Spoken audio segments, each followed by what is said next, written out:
আজকে আমি ছোলার ডাল করছি, সাথে আলু আছে। তো কীভাবে করছি ওটাই আপনাদের দেখাচ্ছি। প্রথমে আমি সর্ষের তেল দিয়ে গোটা গরম মশলা আর গোটা জিরে ফোড়ন দিয়ে সর্ষের তেলের ওপর ফোড়নটা ভাজা হয়ে যেতে এবার অল্প একখানা আলু টুকরো করে দিয়েছি, আলুটা ভেজে নিয়েছি। আর আলু ভাজা হয়ে যেতে তারপরে এই যে ছোলার ডালটা আমি ভিজিয়ে রেখেছিলাম 4-5 ঘন্টা, ওই ছোলার ডালগুলো দিয়েছি। এবার নেড়ে চেড়ে হলুদ আর লবণ দিয়ে ভালো করে নেড়ে নিয়েছি। এবার এতে জল দিয়ে দেবো।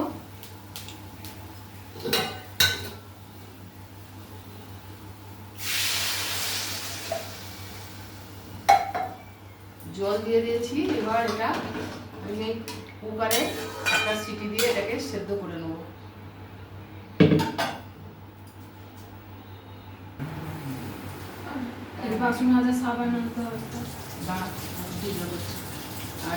আর একটু তেল দিয়ে দিয়েছি, আর আরও একটু অল্প একটু জিরে দিয়ে দিলাম।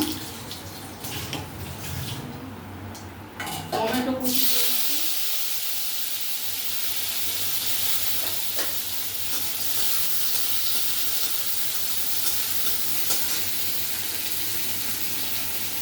টমেটো কুচিটা ভেজে নিয়ে এবার একটু আদা গ্রেট করা একটু ভেজে নেবো।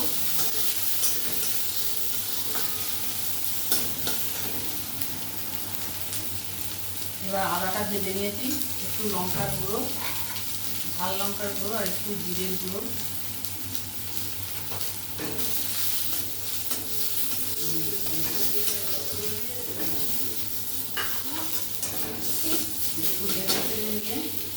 আর সেদ্ধ করা ডালটা দিয়ে দিচ্ছি কুকারেতে। একটা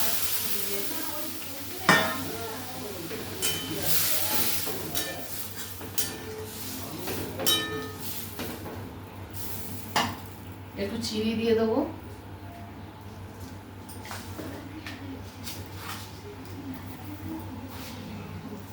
একটু চিনি দিয়ে দিলাম।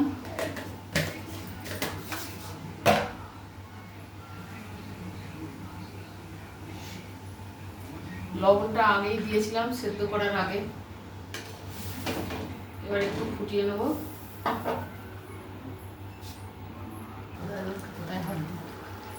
একটু কাঁচা লঙ্কা দিয়ে দিলাম 4টে।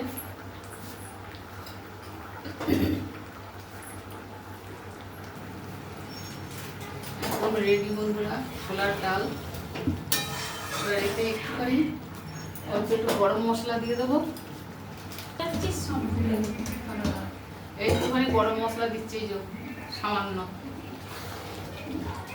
রেডি আমার ছোলার ডাল।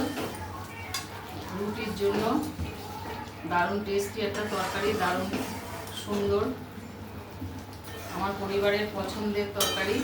কেমন লাগলো আপনাদের অবশ্যই জানাবেন। ভালো লাগলে লাইক শেয়ার কমেন্ট করবেন। আর আজকের মতো তাহলে রাখছি বন্ধুরা, আবার আসবো অন্য কোনো রেসিপি নিয়ে।